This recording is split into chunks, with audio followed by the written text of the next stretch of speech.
합독하겠습니다. 여호와께서 말라기를 통하여 이스라엘에게 말씀하신 경고라. 여호와께서 이르시되 내가 너희를 사랑하였노라 하나 너희는 이러기를 주께서 어떻게 우리를 사랑하셨나이까 하는도다. 아멘. 여기에 경고라, 그러니까 말라기는 이스라엘 백성들에게 경고장을 날리는 선지자입니다. 하나님이 이스라엘 백성에게 이렇게 말씀합니다. 내가 너희를 사랑하였노라. 내가 너희를 사랑한다. 그렇게 하나님께서 말씀하셨더니 이스라엘 백성들이 대답을 합니다. 하나님께서 언제 어떻게 우리를 사랑하셨나이까? 하나님 한 번도 우리 사랑해 주신 적이 있습니까? 그렇게 대답하는도다. 그렇게 말씀하고 있습니다. 이 한마디만 딱 들으면 말라기서가 어떻게 전개되겠는지 여러분이 잘 알 수 있을 것입니다. 이 말라기는 구약의 마지막 예언자라고 그랬는데 말라기 선지자 이후에는 예언자 이후에는 예언자들이 예수님 오실 때까지 끊어집니다. 그러니까 말라기가 예언한 이 예언 가운데 가장 중요한 예언 가운데 하나가 뭐냐 하면 세례 요한이 올 것이다 라는 예언을 말라기가 하고 있다라는 거예요. 그러니까 그 중간에 예언자들이 소소하게 있었겠지요. 근데 성경에서 분명하게 말하고 있는 마지막 예언자는 말라기이고 다시 예수님 오시기 전에 예언을 한 사람은 누구냐 하면 세례 요한입니다. 그래서 말라기가 예수님과 이 구약의 예언이 끊어진 그 시대, 이 중간을 이어주는 선지자다. 그렇게 보시면 됩니다. 말라기라는 이 이름 말은 히브리 이름인 말라기야라의 단축형입니다. 야라고 하면 항상 이게 히브리적인 말인데 나의 사자, 하나님의 사자라는 뜻입니다. 그러니까 말라기는 사람의 사자가 아니라 하나님의 사자였습니다. 하나님의 사자. 그러니까 말라기 선지자는 자신의 이름에 맞는 사역을 한 구약의 마지막 선지자였다. 그래서 말라기는요, 보면 항상 이스라엘 백성에게 요게 이제 옐로우 카드라고 생각해 보세요. 옐로우 카드를 딱 보여주는 선지자가 말라기. 하나님께서 말라기를 통하여서 이스라엘 백성에게 내리신 경고장이다. 그것이 말라기서이다 라고 보시면 돼요. 이 말라기에 대해서 여러분들이 좀 알아야만 될게요. 말라기는 주전 443년 제3차 포로기한 때부터 시작하여 말라기서를 기록한 주전 430년까지 14년 동안 활동을 하였던 선지자입니다. 그래서 말라기는 전설에 의하면 이렇게 굵고 짧게 예언 활동을 하다가 젊은 시절에 죽었다. 그렇게 전설에 나와 있는데 얕은 말라기는 14년 동안 예언을 했던 사람입니다. 근데 말라기가 활동했던 이 시대에 아주 중요한 인물이 있습니다. 느헤미야라는 총독이 있습니다. 여러분 느헤미야, 에스라서 이렇게 보면 느헤미야라는 총독이 나오죠. 고개 끄덕거리는 사람이 한 사람도 없어요. 이 느헤미야 총독이 돌아와서 예루살렘 성벽을 재건하잖아요. 이 성벽을 재건하면서 신정국가의 정치적인 면모와 종교개혁을 통한 하나님의 백성으로서의 위상을 높이려는 개혁운동을 합니다. 느헤미야의 종교개혁 이렇게 말하잖아요. 들어보셨죠? 그죠? 느헤미야의 종교개혁. 이 종교개혁 운동을 할 때 말라기 선지자가 이 느헤미야의 그 열정, 그 사명에 감동이 되어서 사역을 함께 시작했던 선지자가 말라기 선지자입니다. 그래서 여러분들이 이제 성경을 자꾸 떼놓고 보면 이게 이해가 안 되는데, 느헤미야와 총독 느헤미야와 긴밀한 연결이 있는 예언자가 말라기라는 예언자였다, 그렇게 보시면 됩니다. 그런데 이 느헤미야가 어떻게 와서 성벽을 재건했습니까? 아하수에로 왕, 이 아닥사스다 왕, 이때 그 나라에서 모든 물자들을 다 얻어서 가지고 와서 예루살렘 성벽을 재건했습니다. 그러니까 하나님이 있잖아요, 이 아닥사스다 왕에게 은혜를 내려서 아닥사스다 왕이 느헤미야가 금식하면서 막 기도를 하고 있는데, 그 이전에 느헤미야서를 읽어보면 느헤미야가 하루는 자기의 동생이 예루살렘에서 돌아와서 자기에게 이런 보고를 하는 거예요. 형은 이렇게 이 아닥사스다 궁정에서 잘 있지만 우리 지금 예루살렘 성벽들이 흐려지고, 그래서 여우들이 왔다 갔다 하면서 정말 나라의 꼴이 말이 아니라고. 그때 느헤미야가 하나님 앞에 금식하면서 기도하죠.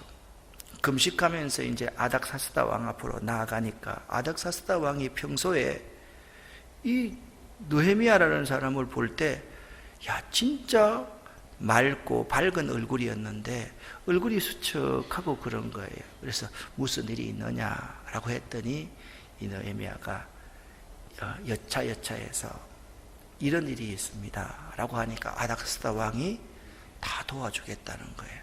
하나님 은혜로 다 도와주겠다는 거예요. 심지어는 돌아가는 길에 모든 경호 부대까지 붙여가지고 끝까지 다 도와주겠다. 그래서 들어와서 이제 성벽을 재건하고, 아닥사스다 왕의 너무 총애를 받는 사람이니까 잠시 돌아오라. 그래서 느헤미야가 돌아가고 나니까 백성들이 옛날에 범했던 악행과 타락으로 다시 돌아가 버리고 말았던 거예요. 그리고 그들은 입에서부터 불평과 원망을 하기 시작하는 거예요. 여러분, 이게 참, 성경은 재미있습니다. 사람이 있잖아요, 은혜를 잃어버리면 그때 나오는 게 있습니다.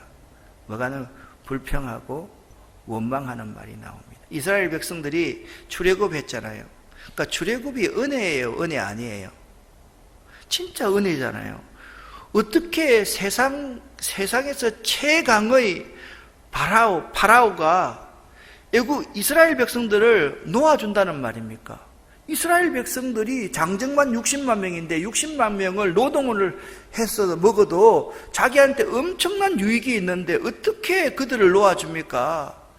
잠재적인 인원은 200만이나 되는 사람들인데, 여러분, 우리는 사실 인구가 재산이라는 생각을 잘 하지를 못하는데요, 우리나라는 앞으로 별로 소망이 없어요.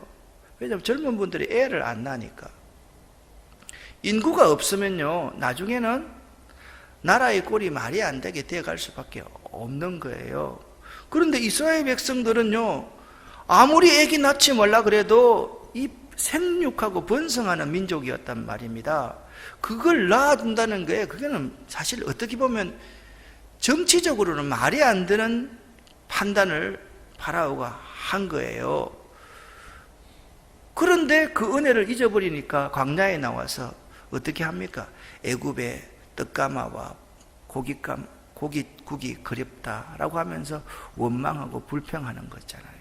모세에게 말하면 애굽에 매장지가 없어가지고 우리를 이 광야에서 죽이려고 하느냐.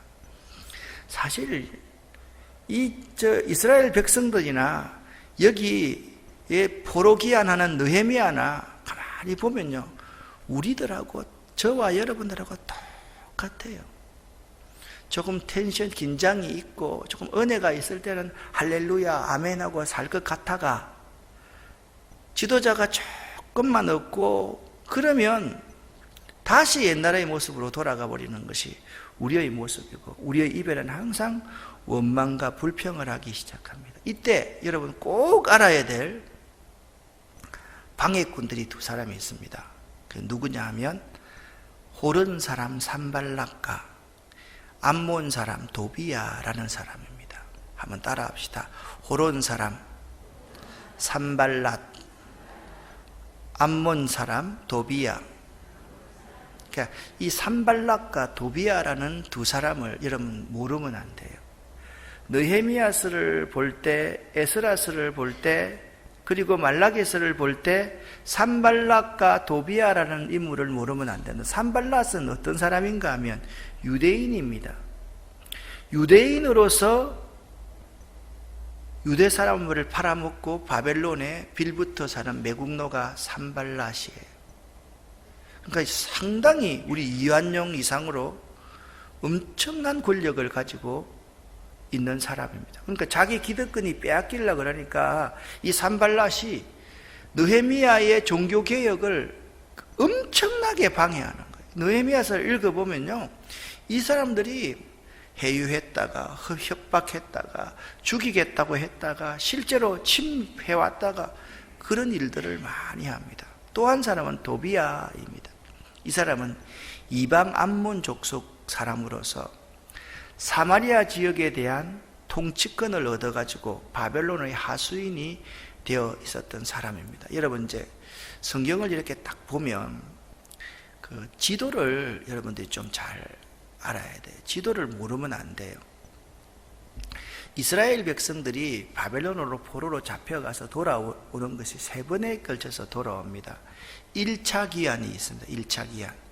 1차 기한은 스룹바벨 총독을 중심으로 1차 귀환을 합니다. 2차 귀환은 에스라를 통해서 귀환을 합니다. 3차 귀환은 느헤미야를 통해서 귀환합니다.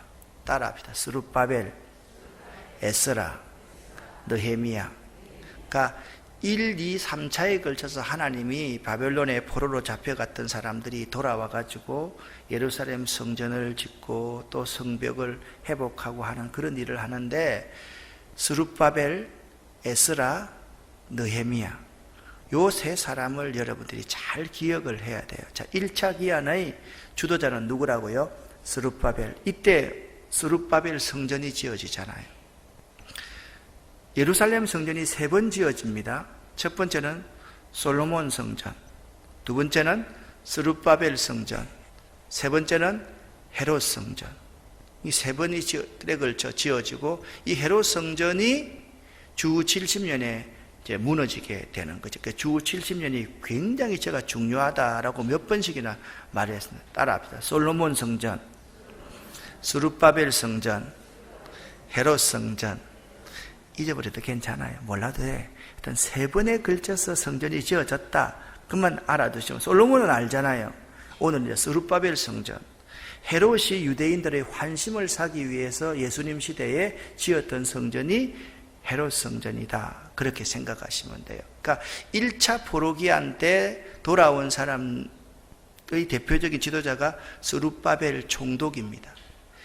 2차 기한 때 에스라가 데리고 오고요. 3차 기한 때는 느헤미야가 데려온다. 그렇게 여러분 생각하시면 돼요. 그런데 제가 지금 이걸 말하려고 하는 것이 아니라 이 부분을 좀 여러분에게 말씀을 드리려고 해요. 여기가 이제 보시면 이 유대의 지도가 보면 여기가 갈릴리 호수가 있고요. 여기가 요단강이 있고 요 아래가 사해가 있어요. 예. 또 한번 따라해 봅시다. 갈릴리 호수, 요단강, 사해. 그러니까 유대를 3지방으로 나눌 수가 있어요.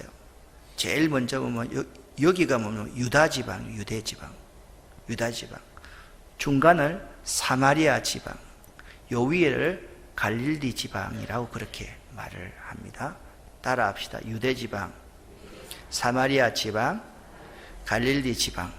그러니까 유대와 사마리아와 갈릴리 지방인데 이 시대에는 유대를 2군데로 생각하시면 돼요. 갈릴리는 이방 시대고 이 시대는 주로 유대 지방입니다. 유대.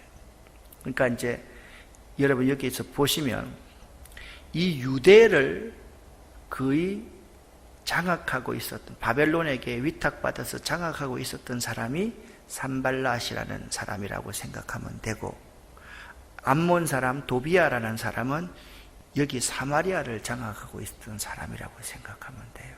그러니까 이들이 이걸 다 장악하고 있으니까 이스라엘 백성들이 돌아와서 성전을 짓고 다시 신앙을 회복하려고 하니까 이들에게 자기 기득권을 다 빼앗기는 거잖아요.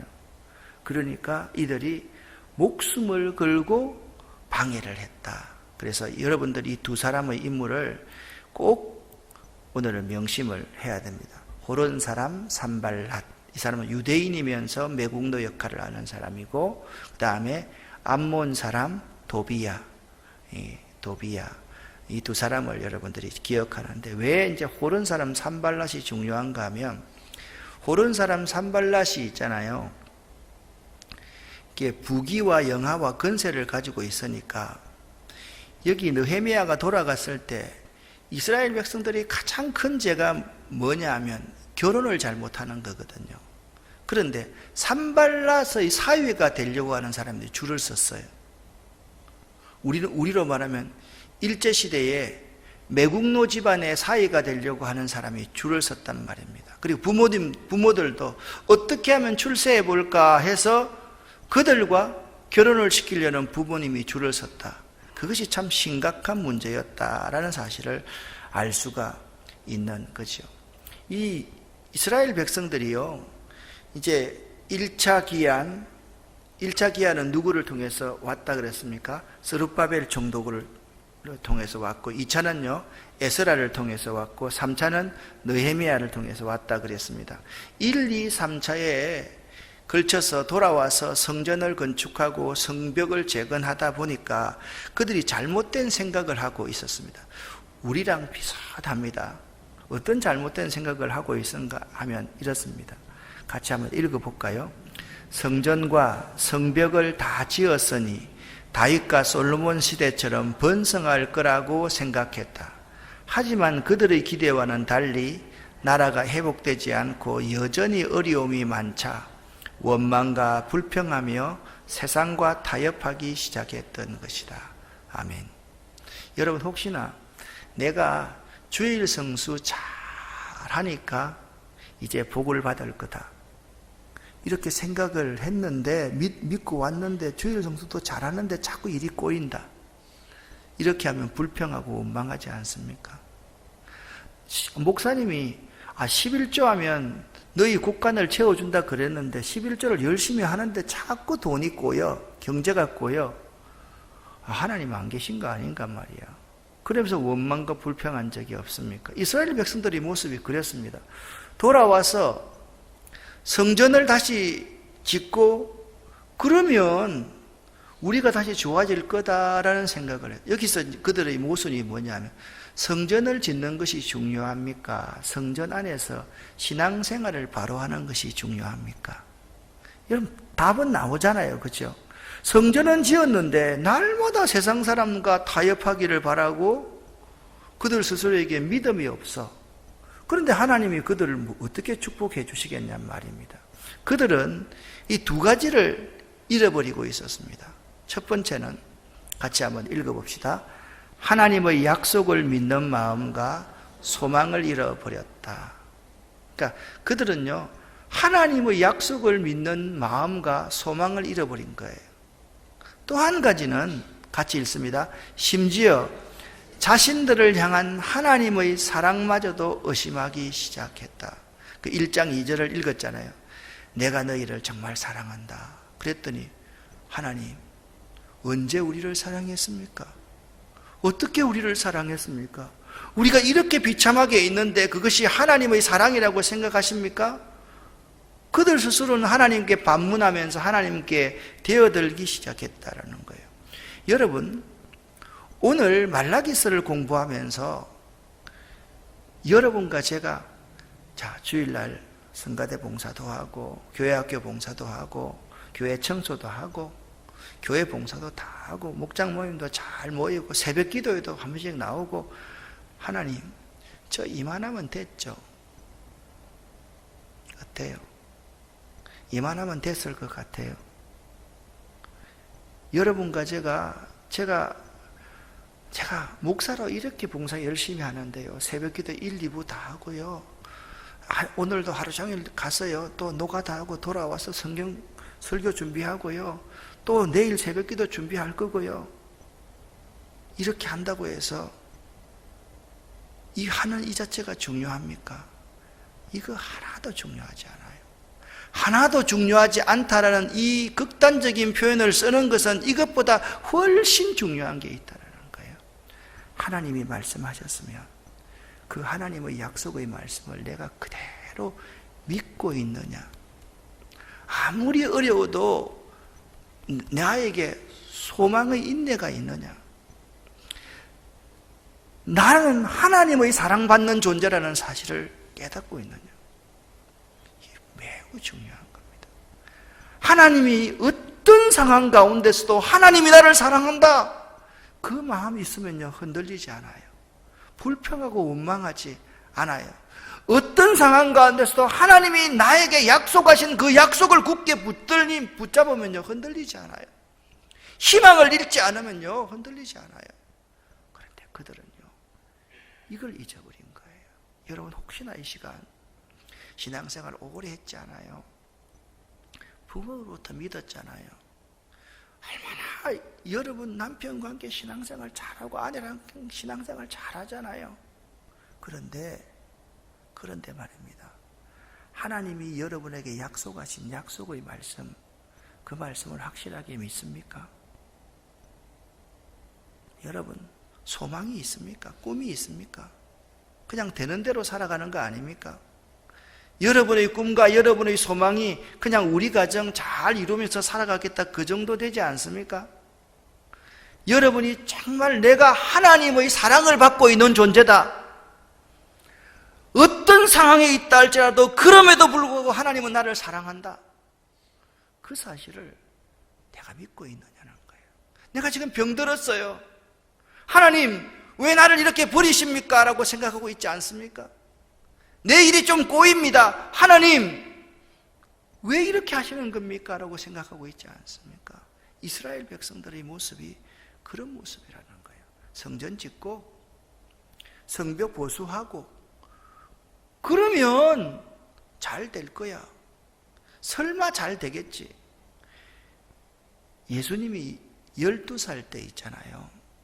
예수님의 어머니 아버지가 처음으로 예수를 데리고 예루살렘 성전에 올라가서 명절을 절기를 지키기 위해서 올라갔어요. 그런데 예수의 엄마 아빠는요 예수가 항상 자기 아들이니까 자기를 따라올 줄 알았는 거예요. 성전에서 모든 절기를 마치고 돌아오는데 하루가 지나고 나서 보니까 아들이 없는 거야. 여러분 그럴 때 있죠, 그죠? 어디 놀러 가가지고 애들 잊어버린 사람 여기 아마 좀 있을 거예요. 막 울면서 찾았던 사람도 있을 거예요. 하루가 지났는데 아들이 없는 거예요. 그래서 며칠 찾은 줄 아세요? 사흘을 찾았어요. 사흘을. 우리가 예수가 있다고 착각하면서 신앙생활 할 때 참 많잖아요. 예수님은 안 계신데 성령님은 떠난 거는 절대로 안 떠납니다. 성령이 소멸되어 있는데, 성령님이 꽉 말라 있는데 꼭 내가 성령에 충만한 것처럼 그렇게 착각하며 살아갈 때가 참 많이, 이게 이스라엘 백성들의 모습이었다라는 것을 여러분 알아야 돼요. 이스라엘 백성들의 모습 다시 한번 여러분 말라기서 1장 2절을 통해서 살펴볼 수 있기를 바랍니다. 함께 읽어보겠습니다. 여호와께서 가라사대 내가 너희를 사랑하였노라 하나 너희는 이러기를 주께서 어떻게 우리를 사랑하셨나이까 하는도다. 아멘. 저는 여러분과 제가 어떤 상황에서도 하나님은 나만을 사랑하신다라는 이 사실을 잊지 말았으면 참 좋겠습니다. 어떤 상황, 여러분과 제가 죄를 지었다 할지라도 죄를 지은 그 상황 속에서도 하나님은 나를 사랑하신다. 믿으십니까? 아마 이번 주일날 설교가 마가복음을 하면서 이게 마가 요한은요, 참 재미있는 사람이에요. 우리가 기적이 일어나려고 하면 두 가지예요. 믿음이 있어야지 기적이 일어난다고 생각하잖아요. 맞잖아요. 그죠?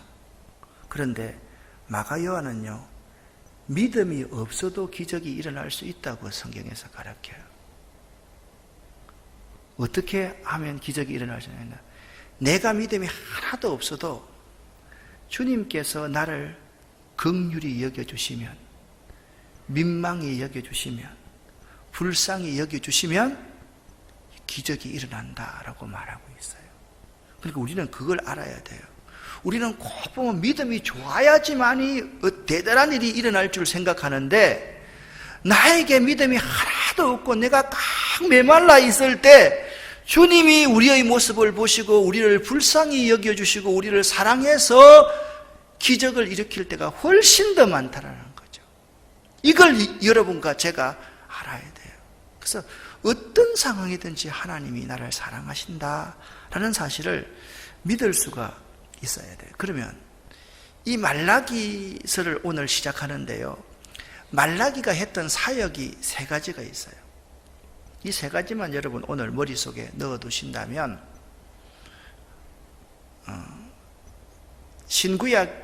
구약의 마지막 부분과 신약을 연결하는 이 부분에 우리가 뭘 해야 될지를 잘 알 수가 있을 거예요.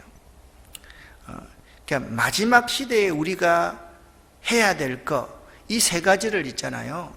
말라기가 사역한 내용이다라는 것을 알 수가 있어요. 말라기의 사역은 첫 번째 이겁니다. 부정한 결혼에 대한 개혁입니다. 신명기 7장 3절 말씀을 읽어보면 이런 말씀이 있습니다. 같이 한번 읽어볼까요? 또 그들과 혼인하지 말지니 내 딸을 그 아들에게 주지 말 것이요 그 딸로 내 며느리를 삼지 말 것은. 아멘. 이게 이제 참 중요한 말씀인데, 오늘날 우리 부모님들이 자기들이 좋으면 결혼시키지 뭐. 맞아요? 자기들이 좋으면 결혼시키지 뭐. 여러분, 이런 생각 가지고 있으면 안 됩니다. 자녀는요, 부모의 품을 떠나고 나서 독립하는 거지, 부모의 품을 떠나기 전까지는 부모에게 속해 있는 자예요. 그걸 우리가 알아야 돼요. 그거 모르면 안 돼요. 많은 부모들이 이렇게 생각합니다. 자기가 결정하는 대로 해야지.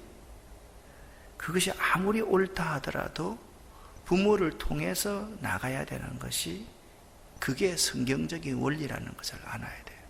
자녀는 부모를 떠나 아내와 합하여 한 몸을 이룰지니, 독립하는, 결혼을 하는 그 순간에 독립을 하는 거예요. 내가 하나님께서 나에게 주신 권위를 가지고 지금 누구군과 누구 양이 부부가 되었음을 선포하노라 라고 하는 그 순간부터 독립해 나아가야 되는 거예요. 근데 그 시대에, 이 느헤미야 시대에 있지 않습니까?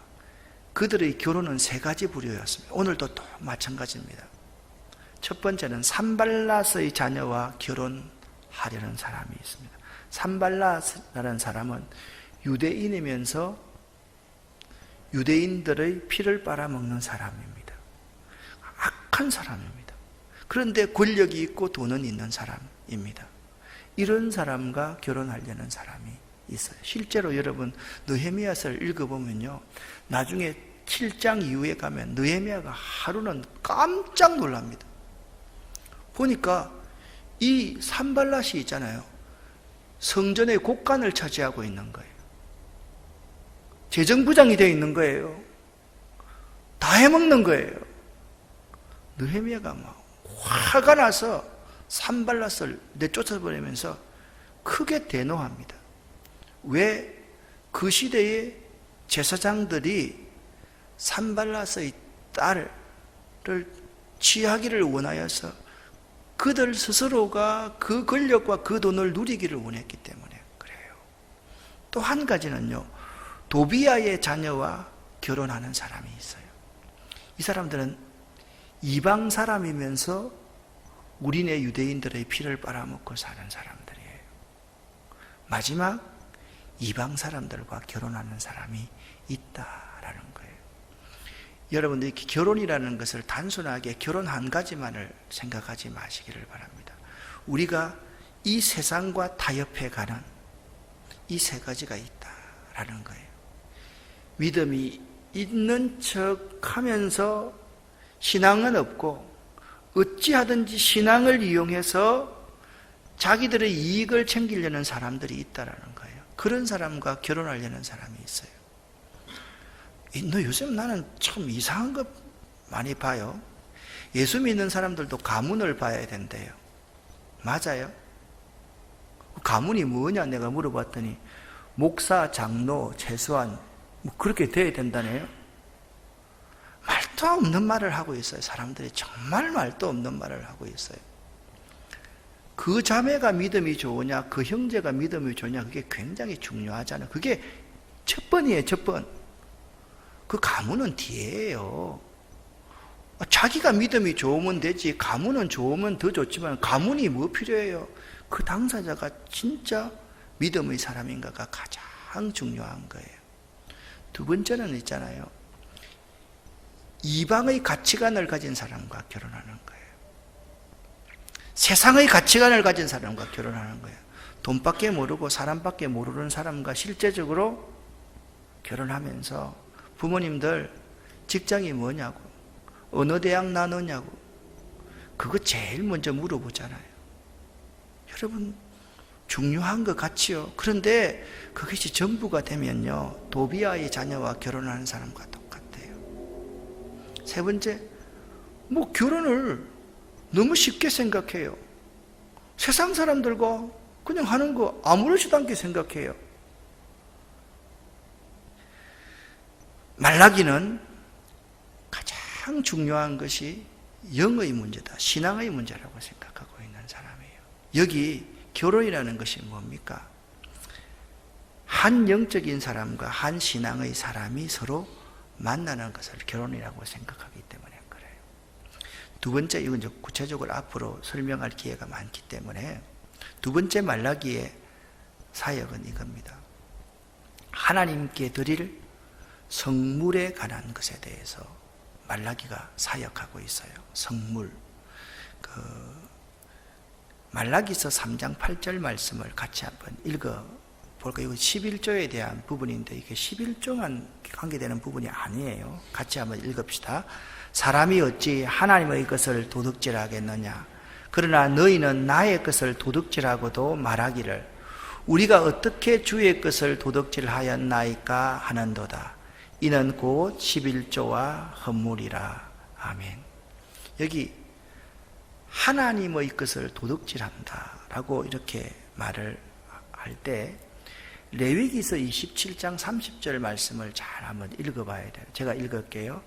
땅의 10분의 1, 곧 땅의 곡식이나 나무의 과실이나 그 10분의 1은 여호와의 것이니 여호와께 성물이라. 성물이란 하나님께 드려진 거룩한 물건이라는 것이다. 그러니까 여러분 뭐냐면 이겁니다. 제가 한번 설명해 볼 테니까 오늘은 좀 조용해도 여러분 이해하고 주무시지 마세요. 11조는 이런 거다. 1번, 10개는 내가 버렸기 때문에 내가 참 수고했고 하나님이 나에게 주신 것이기 때문에 10개는 내 것인데 내 것 가운데 하나를 구별해서 하나님께 드리는 것이 11조다. 맞다, 틀리다. 맞다, 틀리다. 11조는 뭐냐면요, 10개 전부 다가 하나님의 것임을 고백하는 게 11조예요. 그러니까 10의 1조를 온전하게 드린다는 것은 내게 있는 모든 것을 아낌없이 드리네, 내 모든 것을 하나님께 다 드릴 수 있는 그것이 성물 11조라는 것을 알아요. 그게 헌물이에요. 내 생명도, 내 돈도, 내 자녀도, 내 모든 것이 다 하나님의 것입니다 라고 고백하는 그 신앙, 믿음의 고백이 10의 1조와 하나님의 성물이라는 거예요. 그런데 여기서 참 중요한, 여러분 평소 때 안 들었던 단어가 있습니다. 따라합시다. 체렘. 제가 발음이 참 좀 안 좋아서 체렘이라고 있는데 뭐냐. 이 이스라엘 백성은요, 하나님께 바쳐진 것에는 반드시 파괴되도록 드려진 것이란 체렘이라는 뜻이 포함이 되어 있다라는 거예요. 그러니까 내가 하나님께 드리는 거, 이것에 뭐가 있는 거야? 파괴되도록 드려지는 것이라는 뜻이 체렘이 포함되어 있다는 거예요. 이 무슨 말인가 하면 성물을 소중히 여겨야 하는 반면에 잘못할 시 이 체렘이 적용되는 거예요. 저주의 징계가 내려짐을 알고 있어야 된다라는 거예요. 사무엘이 엘리의 집에 가서 신앙생활을 했습니다. 그런데 엘리의 두 아들 홈니와 비느하스가 하나님의 성물을 잘못 다루었습니다. 그들은 하나님 앞에 어떻게 됐습니까? 죽임을 당하였습니다. 체렘입니다. 체렘. 아나니아와 삽비라가 있습니다. 아나니아 삽비라가 체렘에 걸렸습니다. 파괴하도록 들어진 것이라는 이 체렘에 걸린 거예요. 그래서 그들은 현장에서 즉사합니다. 좀 더 구체적인 체렘을 소개하겠습니다. 이스라엘 백성이 여리고성에 7바퀴를 돌면서 그 난공불락의 여리고성을 점령했습니다. 그들이 기세가 하늘을 떨칠 것 같습니다. 그 다음에 조그마한 아이성이었습니다. 아이성에서 체렘에 걸립니다. 누가 체렘에 걸립니까? 아간이라는 사람이 자기를 위해서 하나님의 성물을 요즘 말로 꼬불줘둡니다. 아간 때문에 아이성 전투에서 이스라엘이 대패합니다. 체렘입니다. 그래서 우리가 이 체렘을 잘 알아야 됩니다. 이 구약 성경의 내용 가운데 있잖아요. 우리가 하나님께 언약한다, 언약. 그러니까 언약을 할 때 그 불언약 그런 말을 쓰잖아요.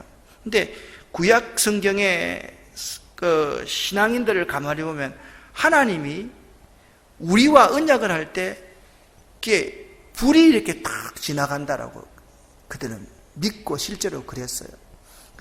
다윗과 요나단 같은 사람이 언약을 하면요, 제일 먼저 그들이 하나님께 드릴 성물을 메고 갑니다.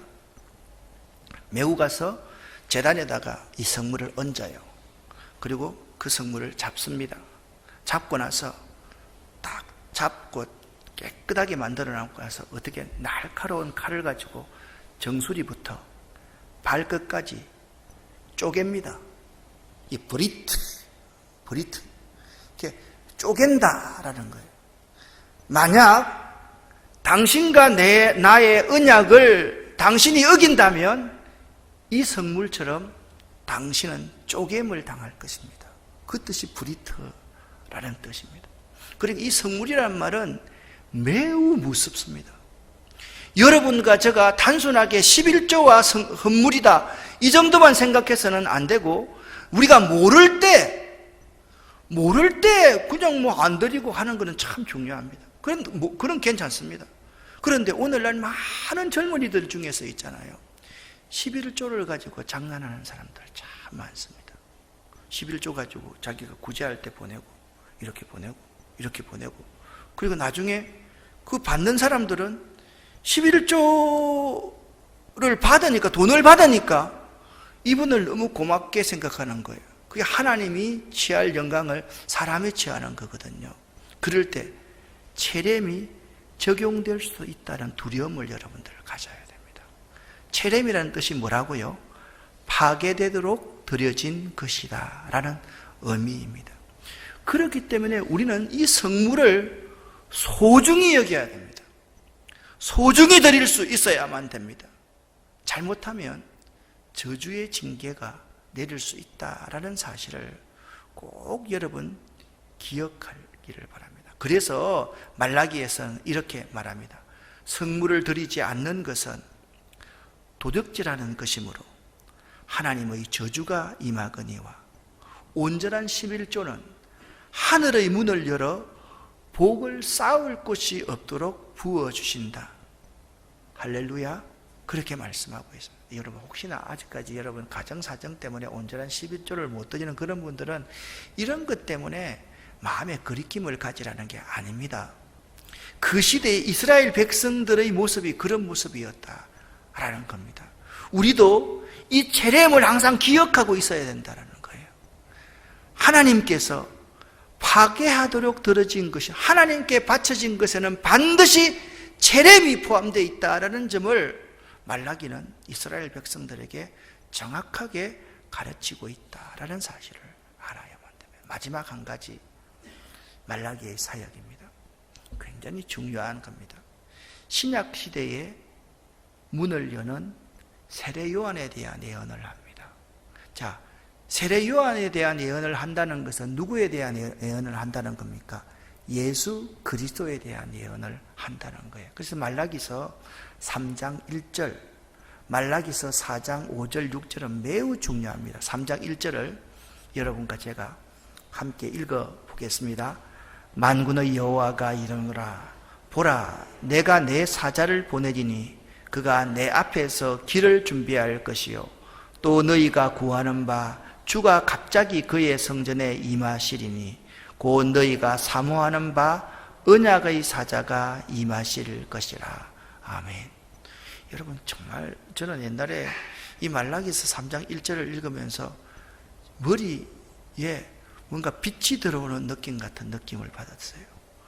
어떻게 주전 400년 전에 앞으로 거의 450년 이후에 이루어질 일을 이렇게 정확하게 예언할 수 있다는 말입니까? 사람이 지어냈다면 이런 예언을 할 수가 있겠습니까? 보라, 내가 내 사자를 보내리니. 자, 말라기가 어떤 사람이라고 그랬습니까? 하나님의 사자라고 그랬습니다. 마찬가지입니다. 하나님의 사자가 또 누굽니까? 세례 요한입니다. 그 하나님의 사자가 예비하는 그 예비자가 우리를 구원하실 예수 그리스도라는 사실을 이 말라기서에서 예언하고 있다라는 말씀이죠. 말라기서 4장 5절 6절 말씀 함께 읽겠습니다. 보라, 여호와의 크고 두려운 날이 이르기 전에 내가 선지자 엘리야를 너희에게 보내리니 그가 아버지의 마음을 자녀에게로 돌이키게 하고 자녀들의 마음을 그들의 아버지에게로 돌이키게 하리라. 돌이키지 아니하면 두렵건대 내가 와서 저주로 그 땅을 칠까 하노라 하시니라. 아멘. 자, 말라기의 세 가지의 사역, 결혼에 대한 개혁, 두 번째는요 하나님의 성물에 대한 바른 가르침, 세 번째 나의 사자에 대한 예언, 세례 요한에 대한 예언, 이것이 말라기의 세 가지의 사역이라는 거예요. 그러면 여러분 한번 오늘 이 결론적인 부분을 보면서 한번 생각을 해보세요. 우리가 이 세상을 살아가면서 우리의 영적인 것을 지키기 위한, 예수님이 나의 신랑이고 내가 신부인데 예수님 외에 다른 것을 사랑하는 그것이 마지막 시대에 가장 우리가 경계해야 될 부분이거든요. 마지막 시대에 가장 어려운 것이 하나님의 성물이거든요. 이 하나님의 성물을 생각할 때 여러분 꼭 체렘을 생각하세요. 하나님께 다 드려진 것, 이것 우리가 바르게 하지 아니하면 우리 스스로가 이 체렘을 항상 기억해야 된다. 그것이 말라기의 두 번째 사역이에요. 말라기의 세 번째 사역은 나의 사자, 세례 요한에 대해서 예언하고 있다. 이 세 가지를 여러분 꼭 기억할 수 있기를 예수 이름으로 간절히 축원합니다. 첫날이라서 좀 재미가, 전체적인 간다라고 좀 재미가 없었을 거예요. 그러나 이 세 가지를 여러분이 잘 지켜주시면 좋겠습니다. 예수님이 나의 신랑이신데 예수님 외에 다른 것을 사랑하면 안 된다. 이 성물을 정말 소중하게 생각하고 이 성물에서 반드시 체렘을 기억해라. 그리고 항상 주님을 위한 사자, 주님은 흥하여야겠고 나는 새하여야겠다는 그 말라기의 예언, 이 예언들을 잘 기억할 수 있는 여러분 되시기를 예수 이름으로 간절히 축원합니다. 기도하겠습니다.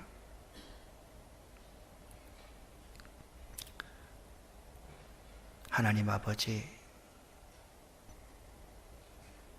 예언자들의 말씀을 들을 때마다 참 두렵고 떨릴 때가 많이 있음을 고백합니다. 우리 가운데 하나님의 약속을 잊어버리고 혹시나 희망을 갖지 않고 살아가는 분들이 있습니까? 불평하고 원망하는 삶 살아가고 있는 사람들 있습니까? 오늘부터 다시 수요일마다 우리의 믿음을 회복해 갈 수 있도록 도와주시옵소서. 우리와 함께 하여 주시고 우리에게 은혜를 내려 주시옵소서. 예수 그리스도 이름으로 축복하옵고 간절히 기도 올립니다. 아멘. 자, 주여 믿습니다. 주여 믿습니다. 주여 믿습니다.